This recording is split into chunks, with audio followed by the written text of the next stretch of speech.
Have you ever had anything bring you to the point that you wasn't sure if you could get out of this? Somehow it's not the one thing, but it's everything.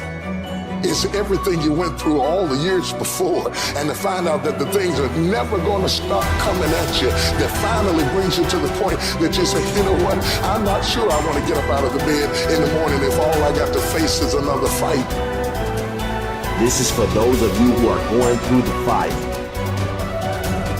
Those of you who are wondering, how can I keep going like this? Some of you have been through so much that you should have lost your mind.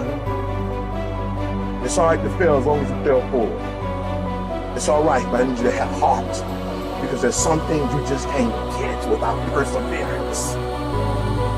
Don't think it's strange when things happen to you, because every man, every woman, every boy, every girl will go through a time where your faith will be tested. I know what it's like to barely hold on, to barely feel like you're breathing, to barely feel like you can come up for air. Look up. Look up and recognize that there is a way out. There is a path for you to take. And it's not an easy path. It takes courage and it's hard. But what is the other choice? What else can you do? Let the darkness completely consume us, be overtaken by temptation and vice? No. Do not accept that.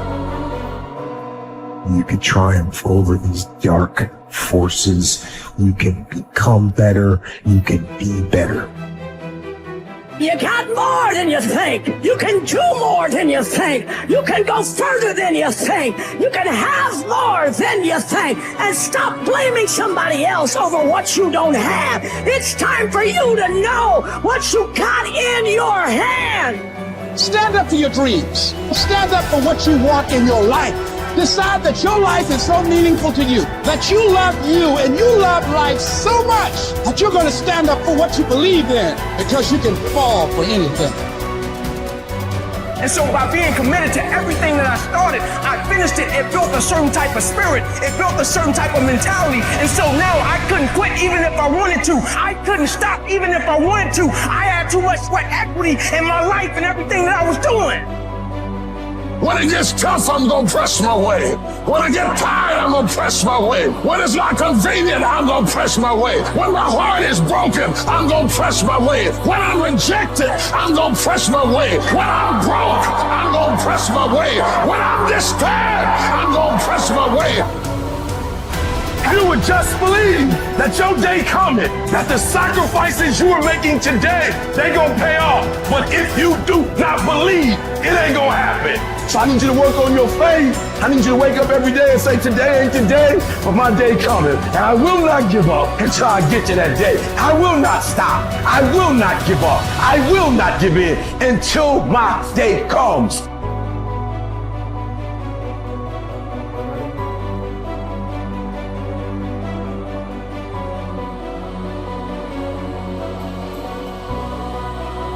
This is another concept which has made its rounds in the world, that something else should motivate you to do what you're doing.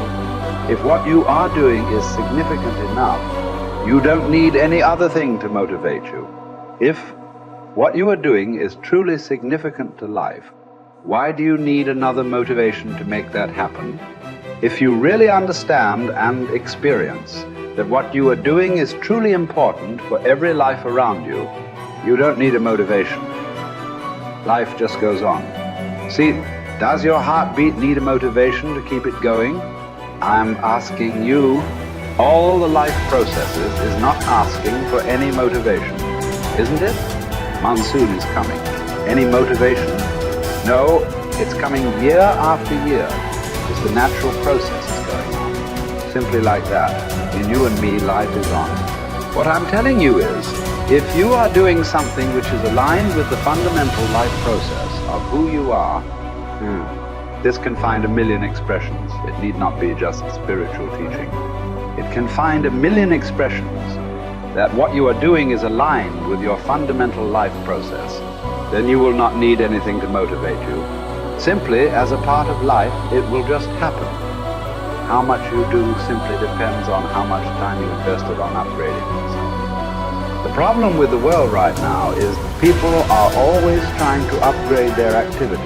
If you upgrade your activity without upgrading yourself, you are bound to break up somewhere.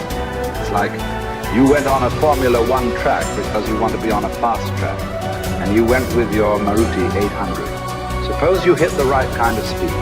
All the four wheels will go in four different directions. It won't hold up. If you want to be in that kind of speed and that kind of track, you must prepare the machine. Upgradation of this one is important. If you upgrade yourself, activity will simply happen. Many people around me, many times think I'm superhuman because of the activity that I perform. This is not about being superhuman. If you explore the possibilities of being human, if you explore the possibilities of the immensity of being human, you will realize you don't have to be a superhuman. Being human itself is super. So you will not need any external drive or some other inspiration. The very process of life will do it. It turns out 95% of who we are by our midlife is a set of memorized behaviors, unconscious habits, hardwired thoughts and attitudes, conditioned emotions that are so familiar to us that it doesn't even feel like fear, or it doesn't feel like sadness. It's just who we are. It usually takes crisis or trauma or disease or diagnosis or the lowest point in your life where you're knocked to your knees. And for that moment, you actually have a view of yourself outside of yourself. You can see yourself from a different state. The facade, the whole illusion is over. And that's when a person really begins to think about what they've been thinking about. They begin to notice how they speak or how they act. And I think they begin to pay attention to those feelings on a more regular and conscious basis. And the word meditation, I looked this up because when I started my journey, I'm very scientifically minded. The word meditation, the symbol means to become familiar with. So then the first step to change, if you wanted to create a new life, you have to change. To change your personal reality, you have to change your personality. And the first step is consciousness or becoming aware. So the moment you become conscious of your unconscious thoughts, the moment you become aware of your automatic reflexive habits and your emotional reactions, the moment you can become so conscious of those unconscious states of mind and body that you don't go unconscious again, so familiar with those states.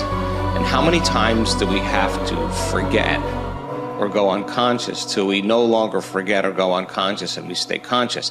That's lighting a match in a dark place. And most people, when they do meditation, they actually think, when those voices come up and when the chatter starts and those emotions start, they actually think that they're doing their meditation wrong. And I want them to know that they're actually doing it right, because you're coming up against those thoughts that slip by your awareness unnoticed or unchecked by many people. You all of a sudden catch how you speak. And people say, if I really want to be happy, let's think about this. I don't want to complain. I don't want to blame. I don't want to make excuses. I don't want to feel sorry for myself. I'm going to stop that. Now that's breaking a habit of being yourself. That takes a lot of energy and a lot of awareness. And our environment then, the circumstances, our environment are always available for us to think and feel equal to everything in our life, So the environment for many people, as we said earlier, controls the way they think and feel. So when they respond to their coworker, when they respond to the news, when they respond to the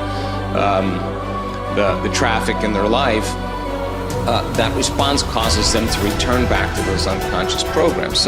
But sitting in a meditation and really sitting in the fire and believing that there's something on the other side of that thought, believing that there's something on the other side of some behavior or some emotion that makes us feel a certain way. That's stepping into the unknown, and it takes us disconnecting from the environment. That's what meditation is about. Playing music or hearing nothing, or closing your eyes and not eating, not smelling, not tasting, not feeling with your body. You're putting your body away and you're not letting it be the mind or the program. You're making it sit still. You're training the animal, right? And a person starts feeling emotional and they catch themselves starting to feel those emotions. Instead of letting that emotion drive certain thoughts or actions, that person settles the body down in the meditation and brings it back into the present moment, and that's a victory.